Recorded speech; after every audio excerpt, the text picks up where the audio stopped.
Okay, today is Tuesday 29th October, and I have come to the conclusion that the primary purpose of the North Korean story that is being promoted ceaselessly across the media in the West, and which is being now pushed relentlessly by the NATO Secretariat, by NATO Secretary General Mark Rutte and others, is to distract attention from the real situation on the battlefronts in Ukraine, from what is now clearly becoming an ongoing collapse in southern Donbass.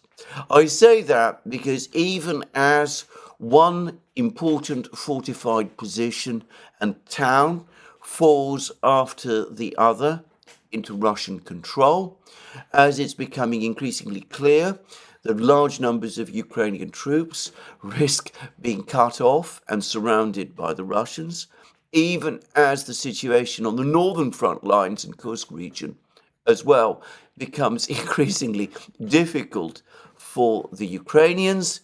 Well, the media, Western governments, choose not to talk about any of these things, but talk instead about what the North Koreans are going to do or might do in Kursk or somewhere.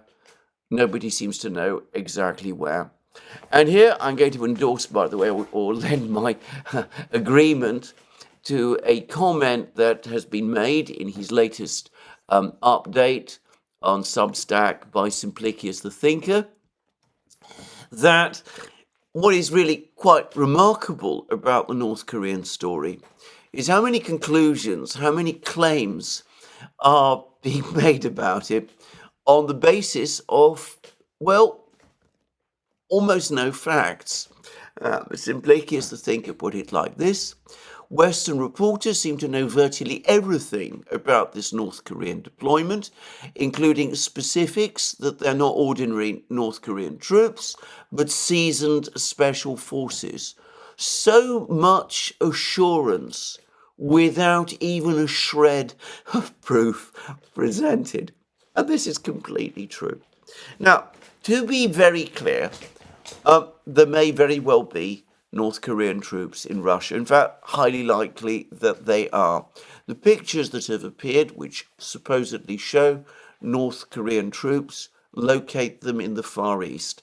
There have been claims. The NATO Secretary General, Mark Rutte, says that there is now positive proof that they are in Kursk region, but I've seen absolutely no pictures or photographs or images so far showing North Korean troops in Kursk region. It could be, it probably is the case that NATO, Mark Rutte, Western governments are obtaining that information from the Ukrainians, because I've seen no other independent confirmation of that story either. However, again, it may be that there are North Koreans in Kursk region. I've seen a suggestion, it is only a suggestion, that North Korean technicians have been sent to see how the Russians conduct fighting in Kursk region. North Korean drone operators are being trained by the Russians, and they might be sent to Kursk region in order to get some understanding of the training, some on-the-spot training there, or at least to observe how it's done on an actual battlefield. It could be something like that is happening, or it could be that other things are happening. It could be that there are other technicians, that construction workers, North Korean construction workers, are there as well, that they're working to build up fortifications or to support logistics or to provide other assistance to the Russians. But, to repeat again, of actual military units, North Korean military units in Kursk region, I've so far seen absolutely no sign. The North Koreans, to repeat again, have denied this story. They have strongly denied that their troops are participating in the fighting in Ukraine or in Kursk region, which of course even the West accepts is not in Ukraine. And by the way, the Russian Foreign Ministry has denied that as well. Anyway, whatever.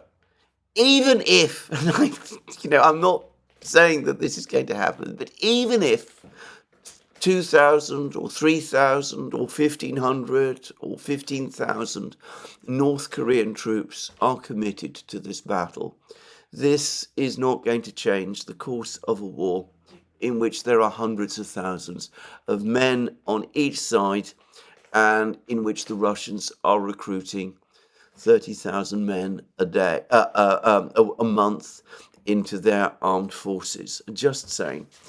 I'm not sure what role, if any, those North Korean troops would supposedly have if they are being sent into battle. As I said, both Brian Beletic and Stephen Bryan have both pointed out the obvious problems of deploying North Korean troops on the battlefronts in Kursk region and in Ukraine.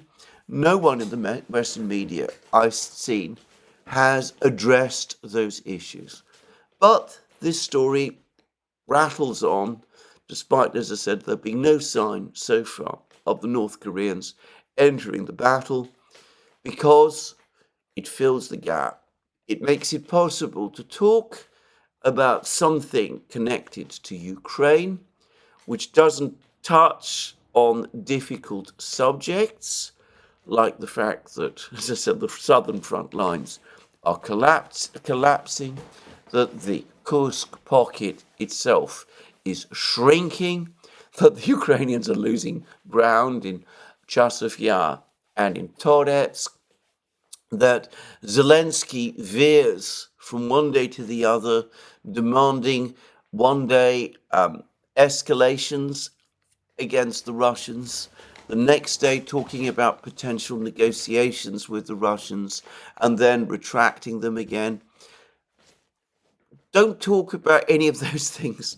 Talk instead about the North Koreans and what they might be doing or not doing in Ukraine and in Kursk at this time.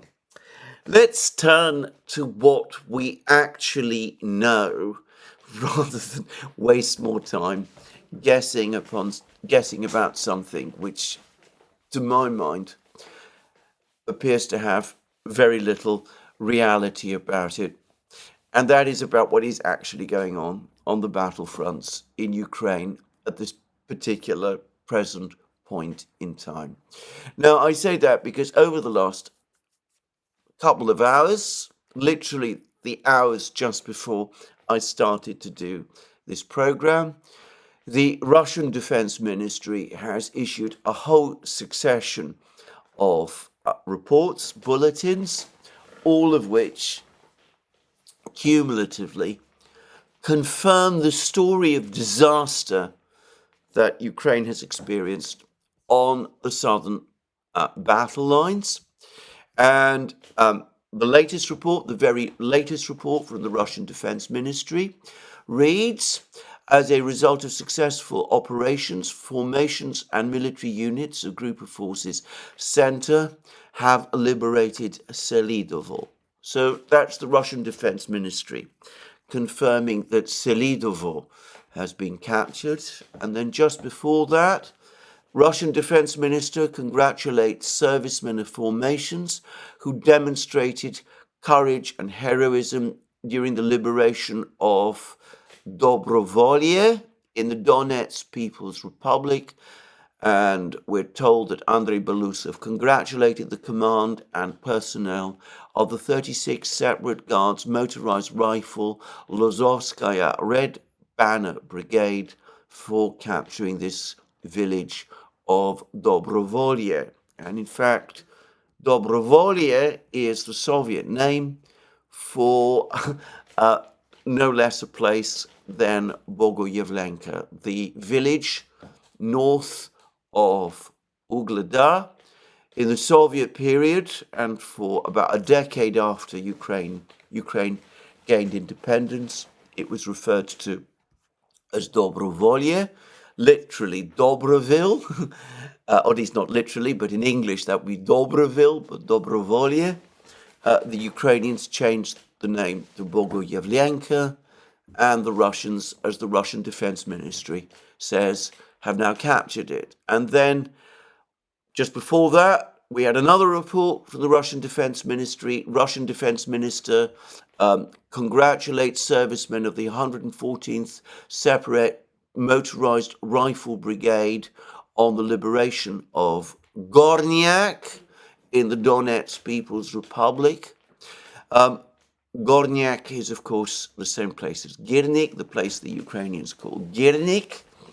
And notice it's the 114th Separate Motorized Rifle Brigade. I understand that this is, in fact, a unit of the former Donbass militia, previously named Somalia, the Somalia Brigade of the Donbass militia. It's been incorporated into the Russian army, and it is now referred to it as the 114th separate motorized rifle brigade of the Russian army. And it captured other places like Karlovka and other important places, and it has now captured Girnik. And before that report, we also got another report from the Russian Defense Ministry. Russian Defense Minister congratulates servicemen of the 57th Motorized Infantry Regiment on liberation of Katerinovka in Donetsk People's Republic, and the congratulations this time went to the command and personnel of the 57th Motorized Rifle Regiment on the liberation of Katerinovka. That is another one of the villages located north of Ugleda. In fact, it's one of the cluster of villages located to the northwest of Bogoyevlenka itself, which the Russians have also captured. So this is Belousov, the new Russian defense minister, sending congratulations to the units of the Russian armed forces, each of which have now formally, the announcement has been formally made, the confirmation from the Russian Defense Ministry has now been given that all of these places, Selidovo, the biggest place of all, major logistical center, major fortified town, I believe around 24,000 people before the conflict. Anyway, it has fallen. The Russians have captured it. It seems they have captured the village of Mishnevo immediately to the west. The Russians have also captured Girnik, place of around 10,000 people, but also apparently fairly heavily fortified. They've now formally announced that fact. They've also captured Katerinovka, one of that cluster of villages northwest of Bogoyevlenka, northeast of Bogoyevlenka, east of places like Novomikhailivka and Konstantinovka, which the Russians have captured. The Russians have now captured Katerinovka. They're now attempting to capture two other villages, Antonovka and Yelizavetivka, which are also part of this same cluster. Then they've captured Bogoyevlenka a little further to the west. Smaller village, but also apparently quite heavily fortified.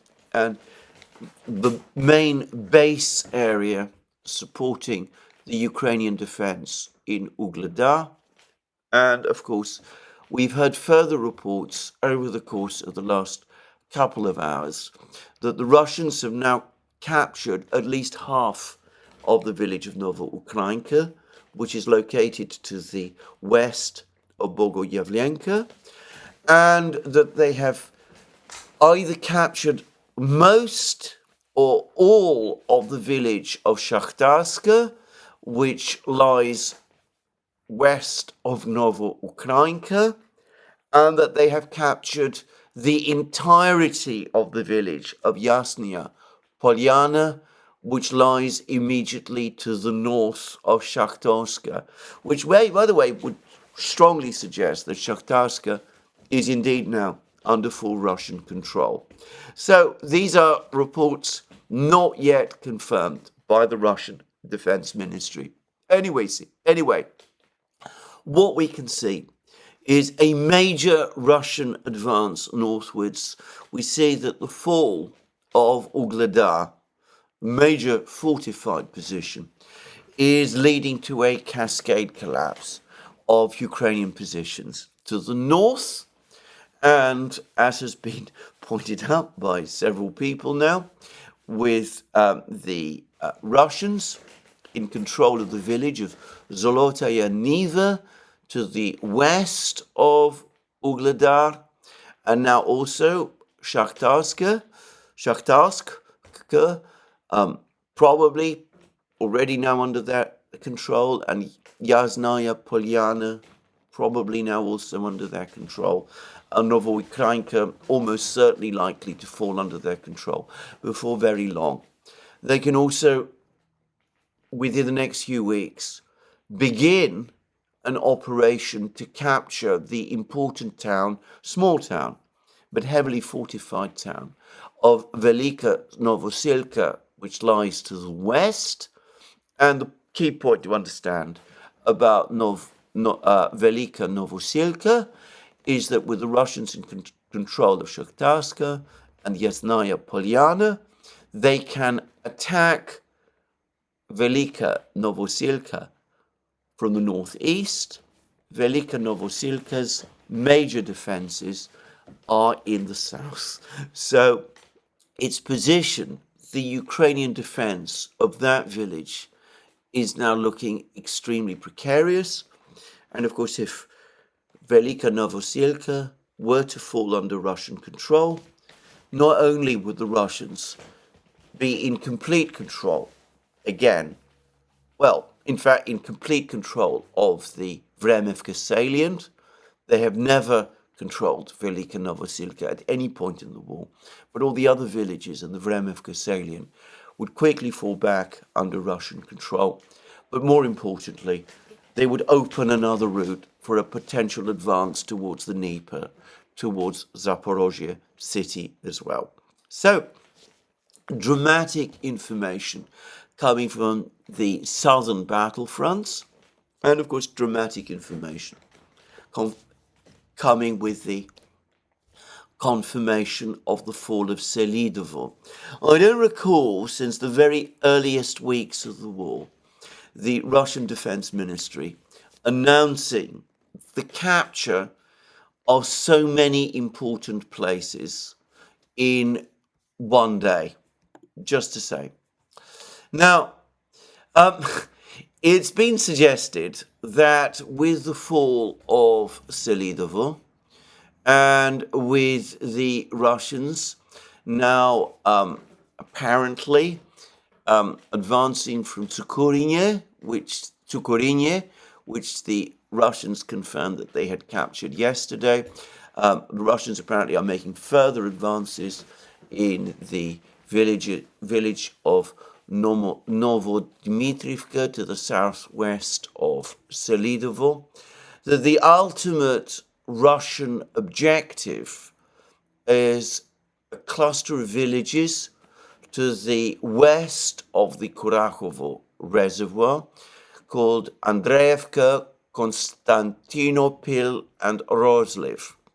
And, well, if you look at the map, if you extend the map, with the Russians in control of Shakhtarska and Yasnaya Polyana and Bogoyevlenka and before long Novoukrayinka, well, guess what?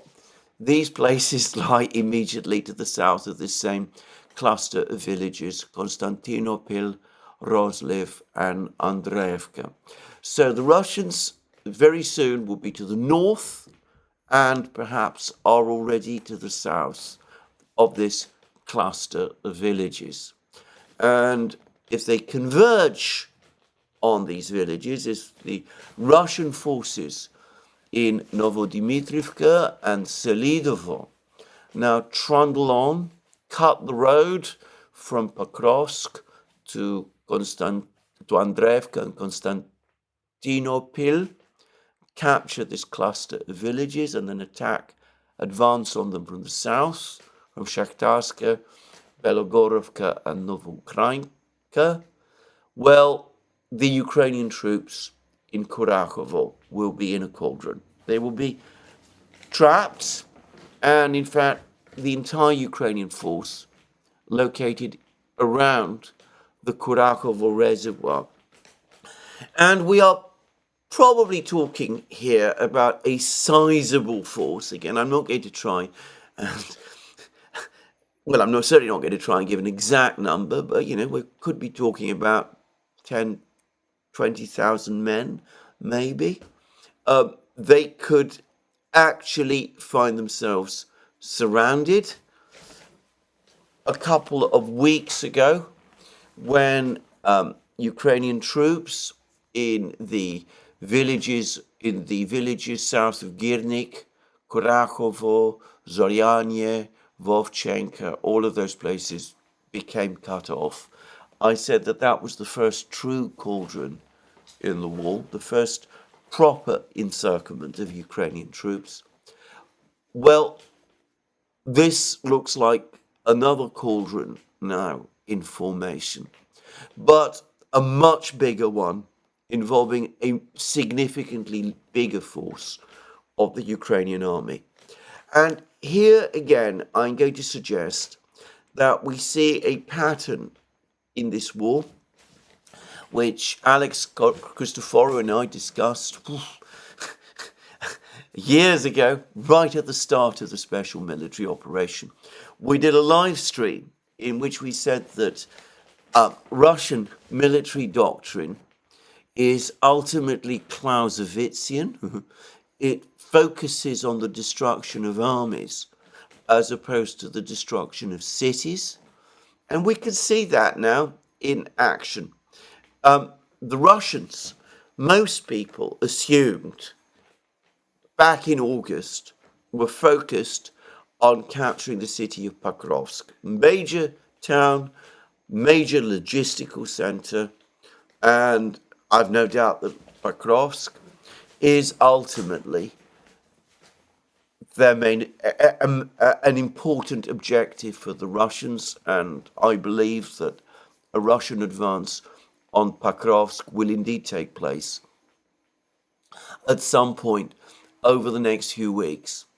But instead of moving north towards Pokrovsk, even though the Russians have captured a lot of the major villages around Pokrovsk, Novogrodivka, which is more than a village, it's a town, Grodivka itself, Nikolaevka, they're in the process of capturing Lysivka, they're fighting to capture various coal mines and other places immediately to the south of Pokrovsk. They've finally launched what appear to be the first moves towards capturing Vozvishenka, village to the east of Pokrovsk. Anyway, instead of doing that, the main axis of the Russian advance was south towards Selidovo and ultimately Kurakhovo.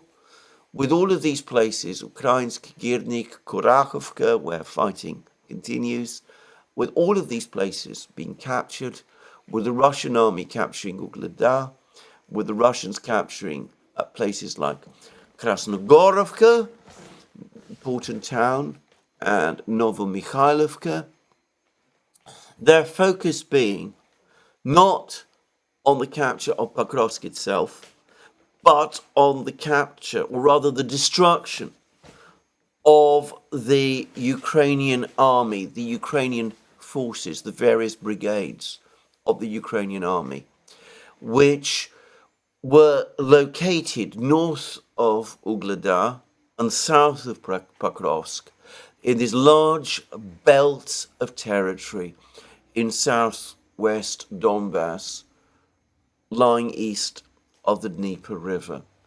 And that seems to be the primary Russian objective. Some Ukrainian troops, of course, have already been cut off.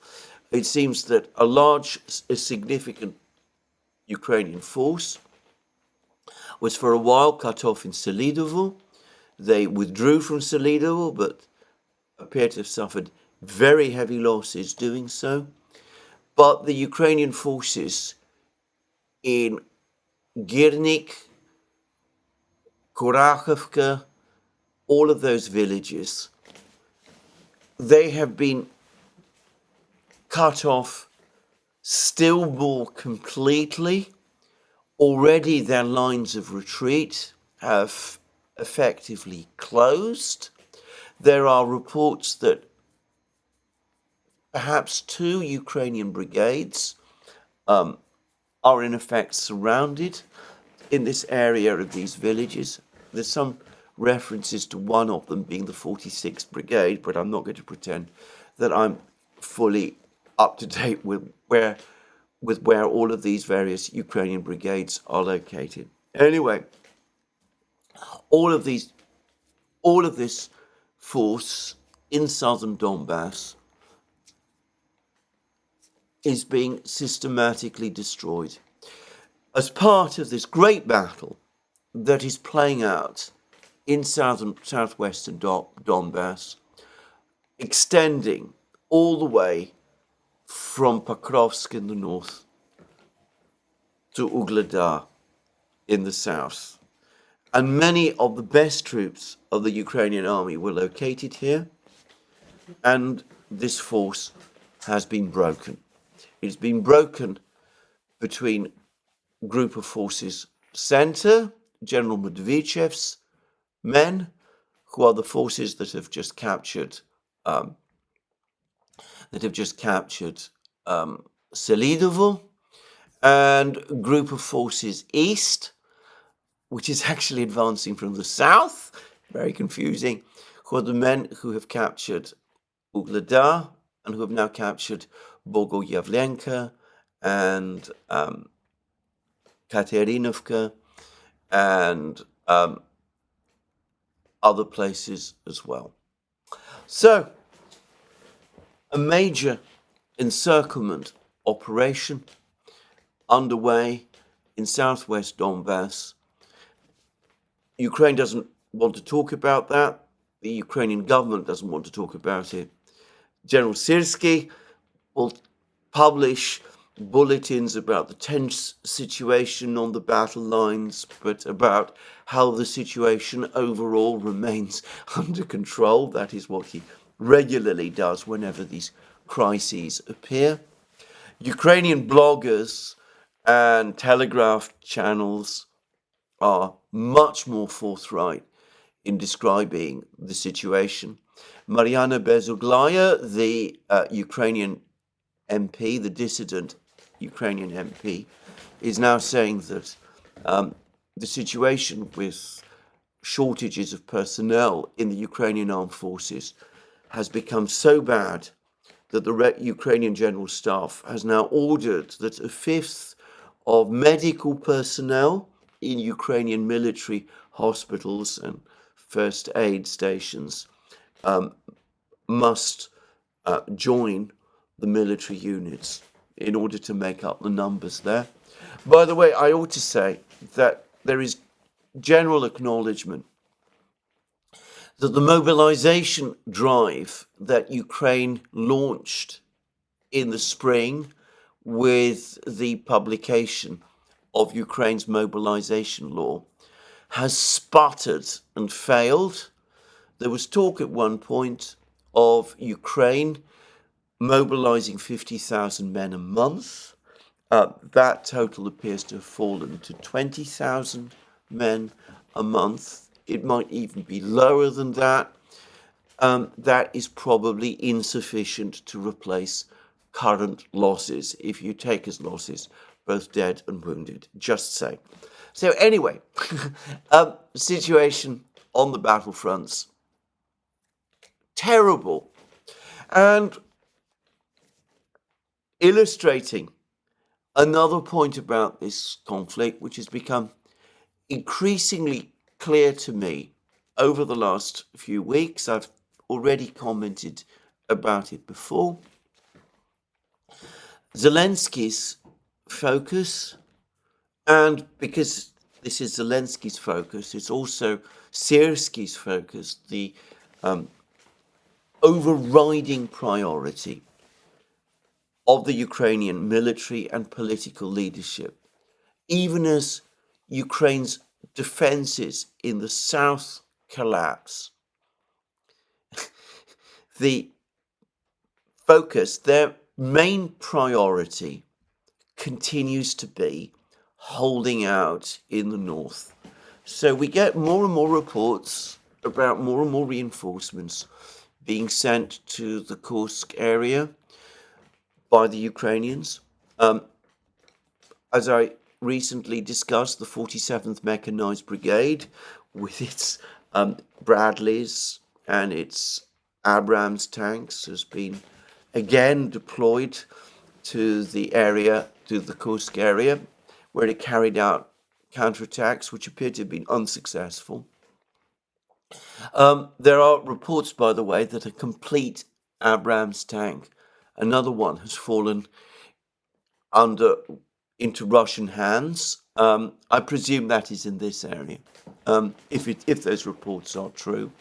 There are more reports, by the way, of Leopard tanks, including Leopard 2 tanks, being used in the Kursk area and being destroyed.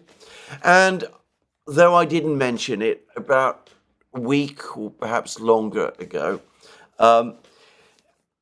pictures appeared of Russian officers and soldiers picking over the burnt-out shell of a British Challenger 2 tank. Those were also deployed to the Kursk region, and one of them, at least, was also destroyed in Kursk region as well. So Kursk, graveyard for Ukrainian armor, more and more of it being sent to Kursk, more and more of Ukraine's best troops being sent to Kursk. There are reports that Ukrainian commanders in other parts of the battlefront, particularly in southern Donbass, feel betrayed that priority is being given to Kursk and to the northern battlefront. And one does get the sense that Zelensky and Siersky are now almost exclusively focused about the situation in the north and give little thought to what is taking place in the south. It's a little bit, again, I accept that this is probably, I'm going back to discussions of the American Civil War because it's the one war that I've studied in some detail in the past. It's a little bit like what happened, at least in the American Civil War, where the focus of the political leaders, of the leaders of the Confederacy, Jefferson Davis and people like that in Richmond, was the Confederate capital, were on what General Lee and his army were doing on the east coast of the United States, in and around Washington, and in places like Pennsylvania and Virginia and all of these places, even as, to a great extent, the same was true in Washington itself. Whereas nobody was paying as much attention as perhaps they needed to on the fact that Confederate positions in 1862, 1863, thereafter, in the West, were steadily collapsing. And something not that different appears to be happening, at least so it seems to me, in this war. The Ukrainian leadership focused obsessively on retaining territory in reasonable proximity to Kiev, where, of course, they are located. Very, very worried about a repeat of the situation that they went through in the spring of 2022, when the Russians were outside Kiev. And in fact, I read somewhere and heard somewhere that even as of now, there are Russian military positions located just 70 kilometers from Kiev, though apparently not in any very great strength, probably on the border. And in order to reach Kiev from those positions, they would have to travel along fairly difficult roads, so I understand. But anyway, they're still within fairly close distance of Kiev, and Zelensky and his officials are fixated about this. And what goes on far away in the south, dramatic though it is, enormously consequential as it is, that doesn't seem to interest them to anything like the same degree. So all of the reinforcements sent north, trying to hold on to this small, unstable pocket that they carved out in Kursk region. Zelensky's prestige seems to be tied to this. The sense of security of the entire Ukrainian leadership seems to be involved in it, and they can't let it go. So more and more machines and men sent to try to hold this pocket, even as the front lines in the south collapse. If the Russians reach the Dnieper, and heaven help us, if the Russians in the south cross the Dnieper, which is not impossible. Zaporozhye city is located on the east bank of the Dnieper, mostly. In other words, on formerly Russian left bank, Ukraine. So the Russians would be able to capture most of Zaporozhye without having to cross the Dnieper. As I understand it, most of Dnipro, which lies a little to the north, another big industrial city, is located on the west bank of the Dnieper, if you like, in right bank Ukraine, to use the old terminology. So the Russians would have to cross the Dnieper to reach Dnipro. Well, crossing the Dnieper in these places would be possible if those Dnieper bridges that I've talked about so often in so many programs, and which the Russians have conspicuously not attacked, if those bridges are still standing. Perhaps rather than risk the loss of Zaporozhye city, what's that part of Zaporozhye city which is on the right bank of the Dnieper, western bank of the Dnieper, and rather than lose Dnipro, the Ukrainians would blow up the bridges themselves, as they presumably could do. But consider what the psychological effect for Ukraine of doing that would be. It would communicate, it would tell the entire Ukrainian army on the east bank of the Dnieper, even further north, in places like Kharkiv, that the Ukrainian government is prepared to blow up the Dnieper bridges and abandon Ukrainian troops on the east bank of Ukraine, cut off from resupply, rather than allow the Russians to use the bridges to cross the Dnieper. It would be, I suspect, a massive psychological blow for any Ukrainian troops who are fighting. It would be a shock for them if the Russians were to destroy the bridges. It would be an even greater shock, I think, if it were the Ukrainian government that were to do it. But anyway, maybe the Ukrainians will destroy the bridges, but of course if they don't, if the Russians capture the bridges, and if they do plan to cross the Dnieper, maybe the capture of the bridges for the Russians would be a priority, and they do have special forces who might be trained to do something like that. The Russians capture the bridges and are able to establish strong air defenses and protect the bridges from attack and cross the Dnieper. Well, at that point, I suspect even Zelensky and Syrskyi and Yermak and all of those others in Kiev, well to the north, would be forced to take notice. And the same, by the way, would be true of Western governments as well. If the Russians cross the Dnieper in this central area of the battlefronts in Zaporozhye and Dnipro, then we really would be talking about the beginning of the end, or so it seems to me. But anyway, in the meantime, the entire focus for Ukraine, even as I said, the front lines collapse, is trying to defend the territory around Kiev, around Kharkiv to some extent, but Kiev too, ultimately. And of course, Zelensky himself recently went to Sumy. He examined the defenses there.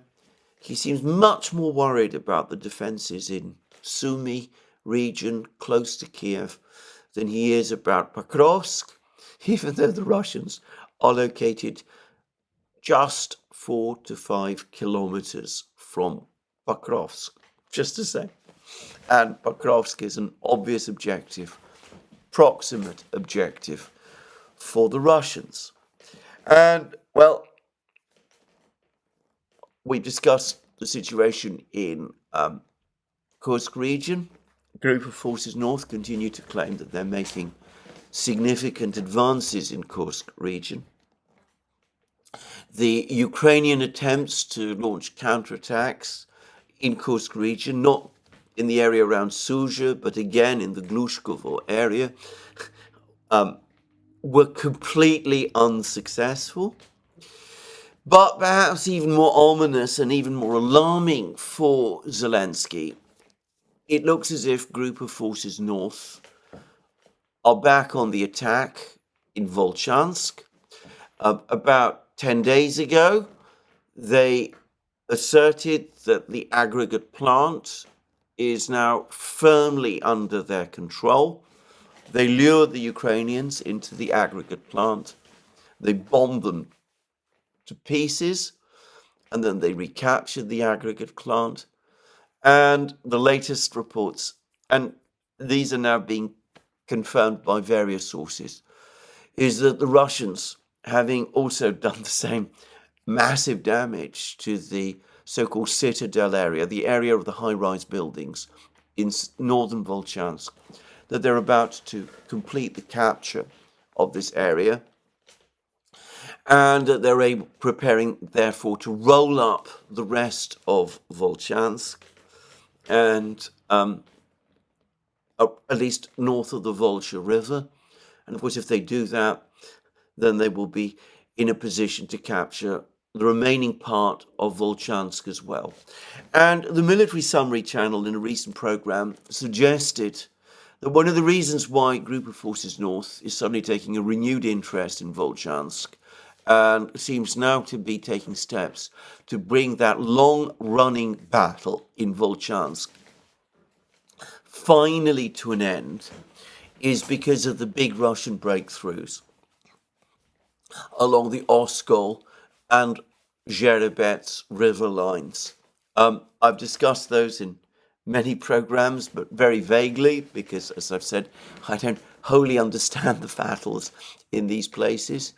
But it looks as if Torske, on the Zherebets River, just west of Liman, is about to fall, that the Russians have also entered and are in the process of capturing that village of the village of Terny, a little to the north on the Zherebets River, that the Russians have been steadily clearing all of the Ukrainian positions east of the Oskol River, a little to the north and west, and that the Russians are now positioning themselves for a further advance on Kupiansk, but also towards Kupiansk and ultimately Izium in Kharkiv region from the north, and following the pattern of 2022, they need control of Volchansk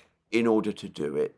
So with Ukrainian defenses on the Zherebets and Oskol rivers collapsing, with the situation around Siversk close to collapse as well, the Russians have provided a rather interesting detail about the fighting around Siversk.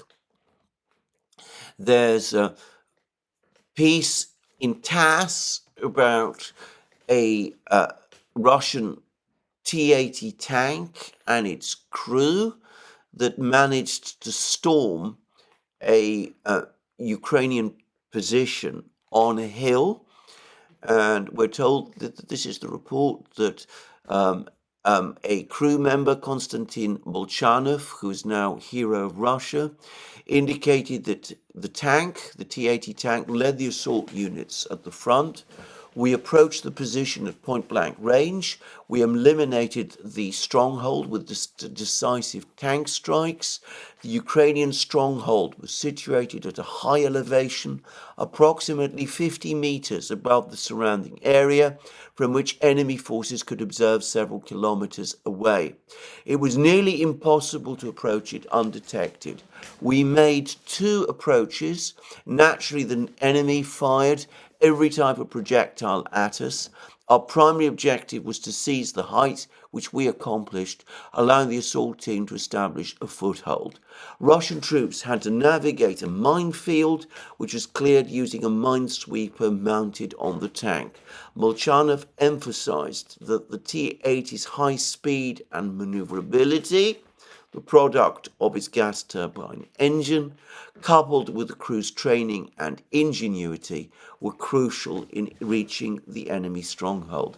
Now, this, I presume, is a report by TASS of the recent Russian capture of the prominent hill position north of Verkhokamyanska, which has been reported by lots of reporting channels, and which has put the Russians in a dominating position close to Siversk itself, just to say.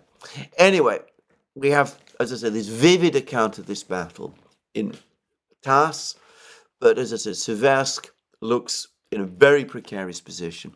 The Oskol and Zherebets river lines are about to be cleared. So the time has come to bring the Battle of Volchansk to a conclusion, to capture the town, to open the way for the Russian army to advance south along the roads towards Kupiansk and Izium, even as group of forces south, the force that's clearing the positions around around the Oskol and Zherebets rivers, no doubt pushes westwards across the rivers towards Liman and other places. So again, we can see a major operation being prepared for the Russians there as well. So, as I said, a terrible situation for the Ukrainians. And in the meantime, the Ukrainian leadership continues its extraordinary, complicated dance of coming up with extraordinary proposals, reckless demands addressed to the West, floating proposals for negotiations, which the Russians clearly won't take seriously or don't take seriously, and then oscillating behind extreme positions again.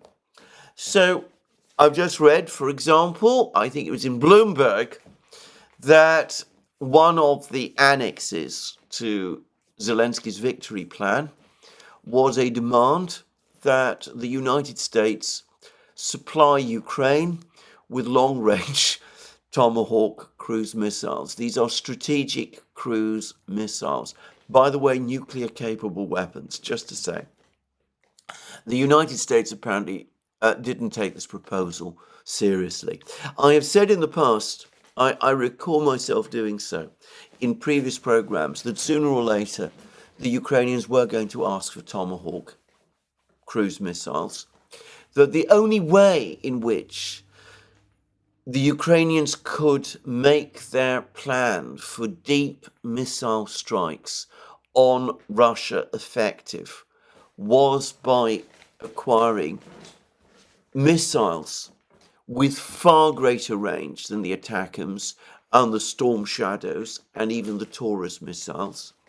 And that inevitably led to a demand for Tomahawk missiles, which, to be clear, are a strategic weapon.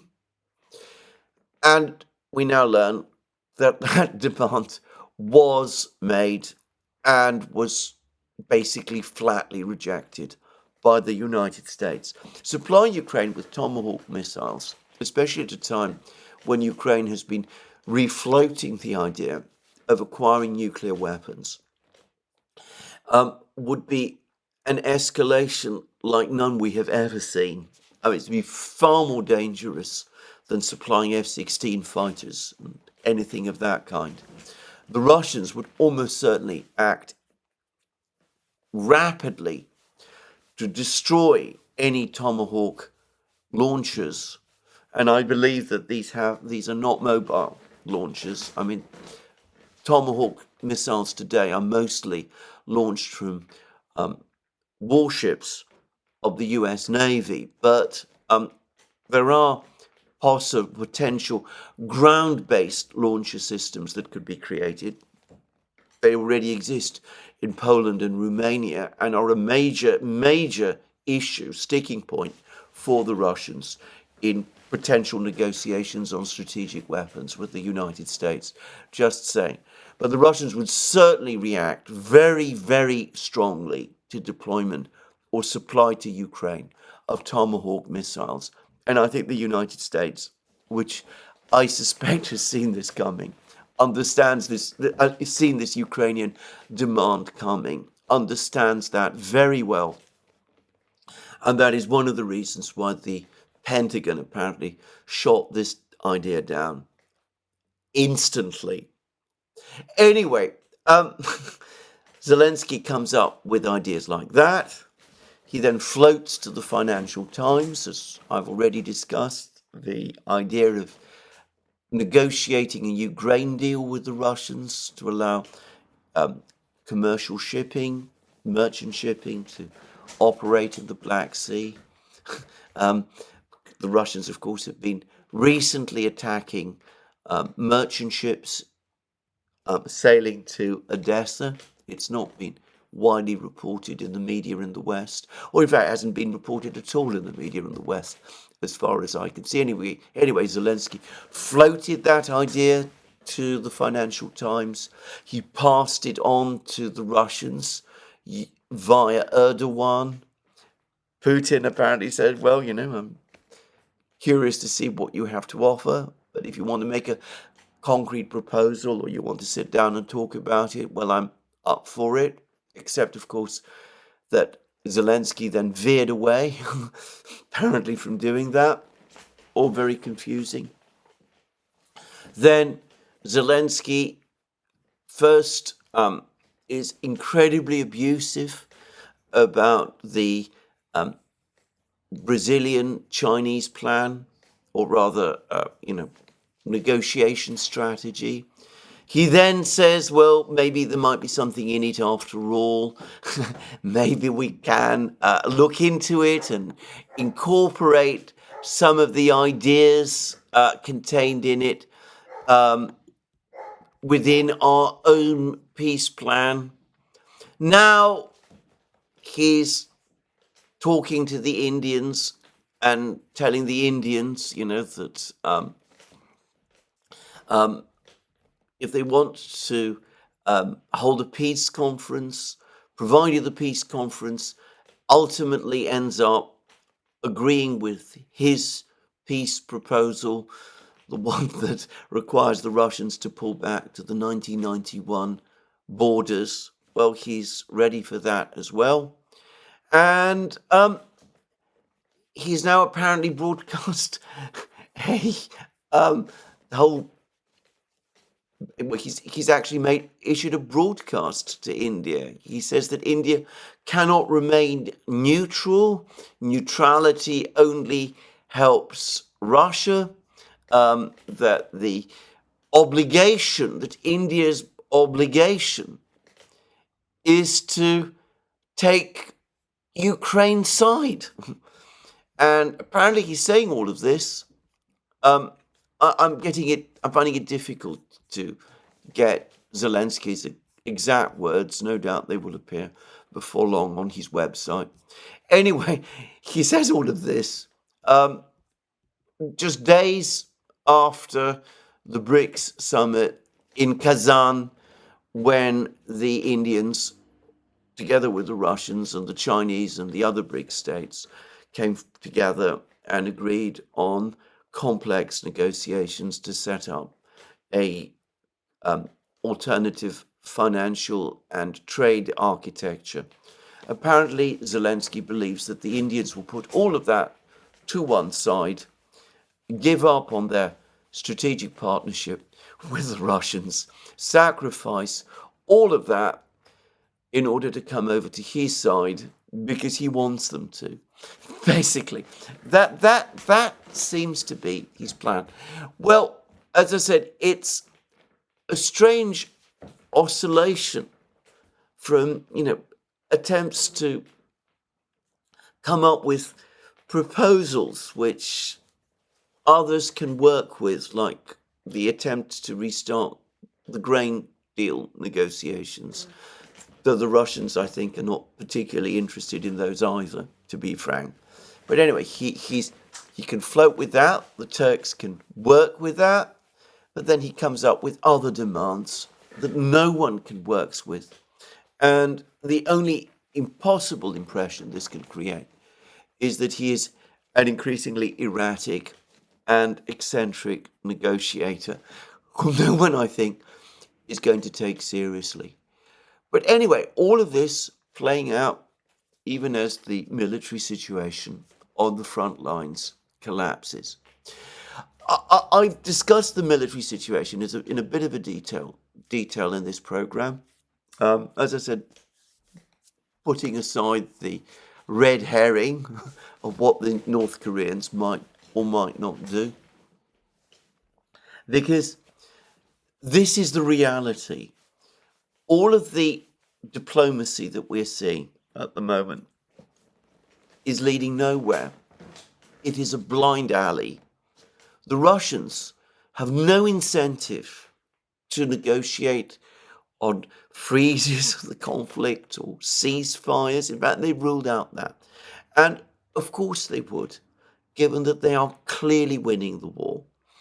And Zelensky's various moves, his demands for Tomahawk missiles, his idea to acquire nuclear weapons, which he then instantly retracts, all of that, all of his talk about these things and his talk of victory plans and all of this, all that they are doing is persuading the Russians that the only thing that makes sense for them is to do what they're doing at the moment, which is to go on fighting and to go on winning. So I make all of these points because, as I said, that is where we are in this war. Now, the Financial Times, in a long, discursive, and I thought ultimately rather all over the place article discussing Donald Trump's foreign policy or his foreign policy, finally addressed the question of what Donald Trump's peace plan is likely to be. Except it's not Donald Trump's peace plan. It is the plan that was floated some weeks ago, as I remember, by some people who are advising Donald Trump, people of a rather more, I'm going to say, hawkish view. It was talked about then as if it was Trump's plan. I know that it was presented to Trump.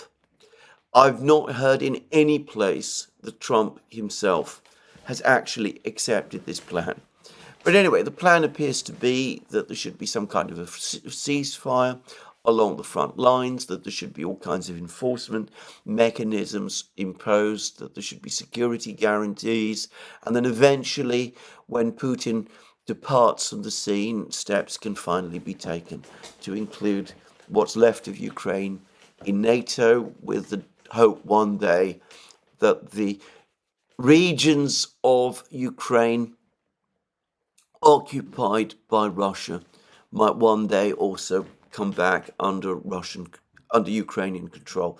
At the time when these proposals were first floated or first discussed, as I said, way back in early September, I said that if this is the plan, then the Russians are certain to reject it. And the Financial Times is still talking about this being the plan, and the Russians have already rejected it, and by the way, so have the Ukrainians. But let me say, there are nonetheless some interesting nuances in what the Financial Times, which appears to have seen this plan, which I have not, is adding, which is that even according to this plan, it will be the Europeans who will be left with the task of policing this plan, of enforcing it. The plan basically is an attempt to just close down the topic of Ukraine for the period of Trump's presidency, with the Europeans left to do all the hard work. The United States can walk away. The Europeans are left holding the problem, carrying the entire problem. They have to police this plan. They have to apparently commit troops to patrol the various places. As I said, it's unacceptable to the Russians anyway. But what the plan basically shows, that even these rather hardline figures who were advising Trump have come to understand that the United States, its days of supporting Ukraine are coming to an end, that there are too many other things going on in the world, and that this isn't something that the United States can do. And the Financial Times, in this article, but also much more in other articles, has gradually come to a realization that a Harris administration is likely to take the same view, that it is not going to go on supporting Ukraine to anything like the same degree that the outgoing Biden administration has done. So that ultimately it all comes down to the Europeans. And the Europeans, as I've said already, being about to be left hanging out to dry, have nothing constructive to say. The British historian, Jeff Roberts, has passed me a copy of a speech made in the House of Lords by Lord Skidelsky, who is, by the way, a very eminent historian himself in Britain. He's one of the very, very few voices in Britain who have, at any point in time, suggested that this unqualified support for Ukraine has been a major mistake, which is true. But anyway, alongside all of that, Jeff Roberts, in the speech to the House of Lords, says that surely by now people can see that things are not working out as they were meant to. He makes comments like this. What Ukraine thinks it takes is shown by President Zelensky's latest victory plan. The Russian army must be driven out of Crimea and Donbass. These are Lord Skidelsky's words, not mine. Who now believes that Ukraine can achieve this kind of victory at the present level of Western support? And he says there is growing agreement that without expanded Western support, Ukraine, despite its courage and determination, faces defeat. This was always likely once Russia started to mobilize on a larger scale. The demographics alone indicate this. You have a country of 36 million fighting one of 147 million. In fact, that flatters Ukraine. I read a report somewhere that something like 10 million people have left Ukraine since the start of the war. Most of them, I suspect, will never return, just to say. And, of course, the demographic situation within Ukraine is getting worse, and there is really no conceivable way you can argue around that. And Skidelsky then goes on to say, in the last 4 years, Ukraine's population has shrunk by 20%, while Russia's has grown. A population the size of London has simply disappeared through war and immigration. That is the reality on the ground. Of course, North Korean involvement has added a new front in this debate, but we must not delude ourselves that Russia needs North Korean troops to go on fighting. So the question arises, what more must we do to do what it takes? There are two basic answers. The first is to tighten economic sanctions, for example, by confiscating seized Russian assets. The idea that economic sanctions will cripple Putin's war machine lingers on in the face of much evidence to the contrary. Since sanctions were imposed, Russia's economy has boomed, Ukraine's has slumped, and the EU's has stagnated. Alex Christopher and I are going to do a discrete program on the recent Russian interest rate rise, and I'm probably going to touch on that in another program on this channel as well. Suffice to say, that does not mean that Russia's economy is about to collapse or implode or do any of those things. It just means that the central bank is overreacting, as it always does, to stubborn inflation numbers, despite the fact that, in my opinion, inflation in Russia anyway is likely to fall before long. And anyways, Lord Skidelsky then actually makes a further point. I hope the Treasury officials will expand on the lesson given by my noble friend, Lord Desai. Lord Desai is an important Labour-supporting economist, just to say, as to why this has happened, and to persuade their sanctions-addicted colleagues at the Foreign Office to ease up on their enthusiasm for this approach. And he's right.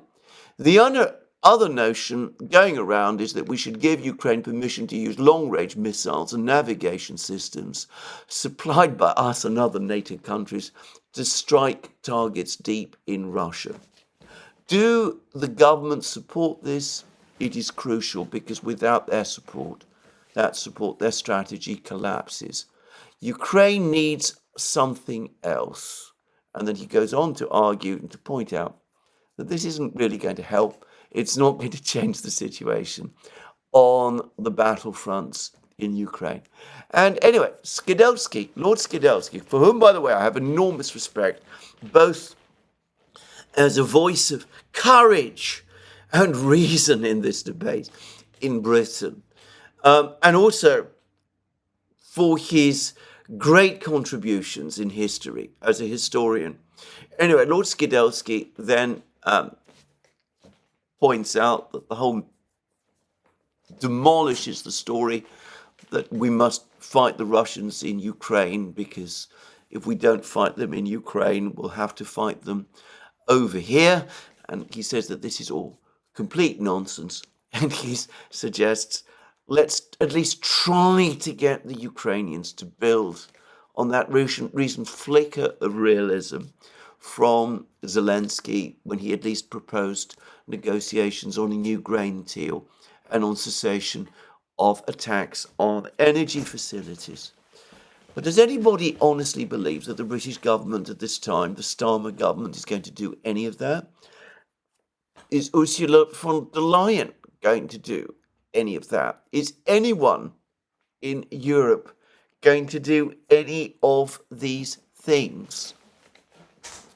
And in sections of his speech, which apparently he didn't deliver because of shortage of time, but of which he's provided extracts, Lord Skidelsky was apparently going to say that going on fighting a war that systematically destroys a new generation of young Ukrainians and annihilates the country's infrastructure and economy would be a real victory for Vladimir Putin. Well, I don't know whether it would be a victory for Vladimir Putin, but it would be a terrible tragedy for Ukraine. But is anybody in London, anybody in authority in London, in the Foreign Office, in the Treasury, in the Defence Department, Department of Defence, is anybody there listening, the Ministry of Defence, is anybody listening to any of this? Because I don't get the sense that they are. And the same applies right across Europe. So Trump or Harris are going to pull back from Ukraine, and everyone else is just going to continue, apparently, even as the front lines in the south collapse and the Ukrainians ground down in the north, even as the Russians extinguish the Kursk pocket, tighten their grip around Kiev, push south towards Izium, perhaps even taking Kharkiv on the way, and who knows, even maybe cross the Dnieper at some point. Maybe it's because long ago I studied history, that subject that Jeff Roberts and Lord Skidelsky have distinguished themselves in, that I find this all extraordinary, that politicians at this moment should fail so completely. But there it is. To understand why they might be failing, I'm going to turn to another event that has just happened, which is the election in Georgia. And there have been two extraordinarily fine articles about this. Another one, which was provided to me by Jeff Roberts. In Georgia, a national election is a geopolitical struggle, and it's on the Jacobin website. It's written from a left-wing point of view, and it is by Brian Gigantino.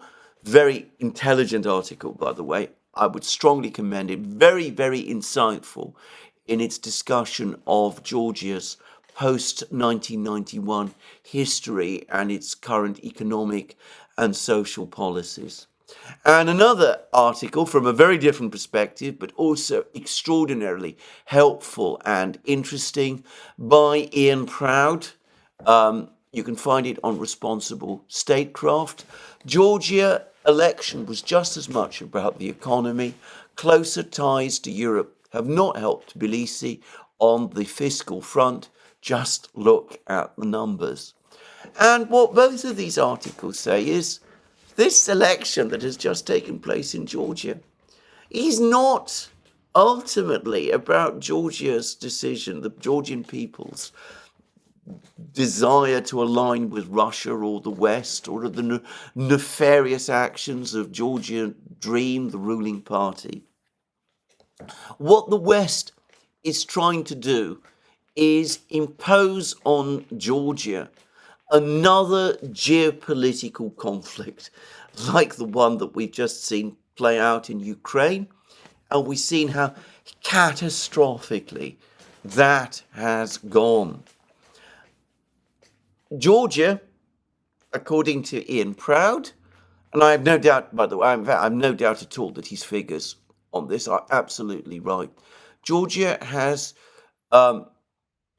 experienced a significant economic boom since Georgia Dream came to power. Its economy has been growing at a rate of 5.2% a year. Brian Gigantino queries this. I mean, I don't think he disputes the figures, but his view is that this has been a very neoliberal economic policy that has been followed, building on the neoliberal economic reforms of the Saakashvili era. The result is that the results of Georgia's economic growth have been extremely unevenly distributed, and many Georgians are still, therefore, in deep poverty. I suspect that there are strong elements of truth in both accounts, but I've spoken to several people from Georgia, and by the way, my brother regularly travels to the country. And anyway, this is what I understand about the situation in Georgia. This is that there was a very, very turbulent period in the 1990s. The first Georgian president, who was the independence leader, President Gamzahoudia, was a very volatile and unstable personality. He was eventually assassinated. There were coups and counter-coups. There was a ephemeral stabilization when the former first secretary of the Georgian Communist Party, who had also been Mikhail Gorbachev's Soviet foreign minister, Edward Shevardnadze, became president. Then Shevardnadze was overthrown as a result of a color revolution, the so-called Rose Revolution that brought Saakashvili to power. Saakashvili carried out a massive neoliberal reorganization of Georgian society, which left many, many losers as well as a few winners. He then plunged Georgia into a catastrophic war with Russia in 2008, which went disastrously and in which Georgia was comprehensively defeated, losing control of Abkhazia and Southern Ossetia, both of which now Russia considers independent countries, just to say, that in the period after his defeat, Saakashvili turned inwards, that the period of government under Saakashvili that followed became increasingly unpredictable and whimsical and arbitrary, that there was, again, corruption and persecution of opponents, and all sorts of increasingly bizarre things happened, that this eventually provoked a very, very strong reaction, orchestrated to a great extent by the Georgian billionaire and oligarch Ivanishvili, who became eventually the prime minister of Georgia in succession to Saakashvili. And then Ivanishvili, who created Georgia Dream, and Georgia Dream afterwards successfully carried out a long period of economic stabilization, a political stabilization and economic growth. The period since 2012 has been the stablest and most prosperous period that Georgians have known since independence. It's been a period of reasonably orderly government, economic growth. It might have been very unevenly distributed, and above all, of peace. And gradually, glacially, political and economic links with Russia have been re-established, and that process has accelerated, and that has also helped the process of economic recovery and growth in Georgia. The Georgian wine trade with Russia has restarted, and that has been important for the Georgian economy. There's been a re-establishment of contacts with the huge Georgian diaspora in Russia, which means that Georgia has also been able to receive payments from the Georgian diaspora. And anyway, there's been a steady period of economic and political stabilization. And that is sufficient in itself to explain why there has been, in the election that has just happened, a vote for the governing party. It's completely understandable that a Georgian society traumatized by the events between 1991 and 2012, wars, uprisings, color revolutions, economic dislocation, jarring economic reforms, are clinging on to the stability and relative prosperity that they have achieved over this last period. And there is no reason to look beyond that to explain the electoral outcome. Georgia Dream, against a very, very divided opposition. 4 parties, all of which insist on returning to Georgia's pro-Western course, but none of which can work with each other. 4 parties, all of which appear to have something like the same level of support, around 10% each. Georgia Dream, faced with this disunited, fractious, bad-tempered and quarrelsome opposition, projecting itself as the party of peace, stability and economic reform, has won, and it has won with 54% of the vote. A very large proportion of the vote, but not so large as to invite obvious skepticism. And yes, there have been exit polls which pointed to a still substantial vote for Georgia Dream, but in the low 40s, 40 percentages. But both of those exit polls, it seems to me, were carried out by agencies that appear to be linked with the opposition, and I don't place very, very much reliance upon them. And it's not as if Georgia Dream has allied itself with Russia either. Clearly they want better relations with Russia.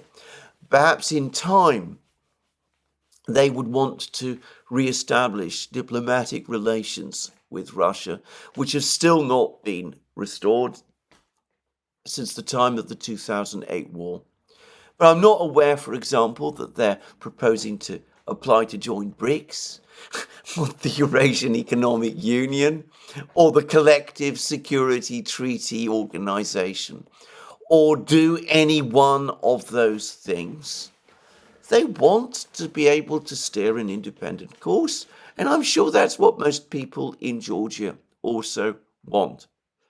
But of course, that is not how it's seen as in the West. It's not a case of people in Georgia wanting peace, stability, a certain gradual return of prosperity, leading them to vote for to defend what they have.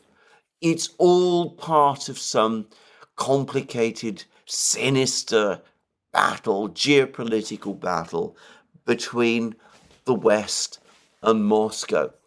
Take this article, for example, and it's one of many. There have been two editorials on this topic in Britain as well. One in The Guardian, one in the Financial Times, but this is an article in the Daily Telegraph, very typical of the coverage, and it's by Samuel Ramani. Putin just won another victory, yet the West still has its head in the sand. Georgia was a promising democratic nation. Now, let down by feeble Western leaders, it is slipping away. And then he goes on to say, I'll cut straight to the chase. Georgia, one of the fault-line post-Soviet states caught between the West and Russia, is on a fast track to dictatorship and subjugation by Moscow.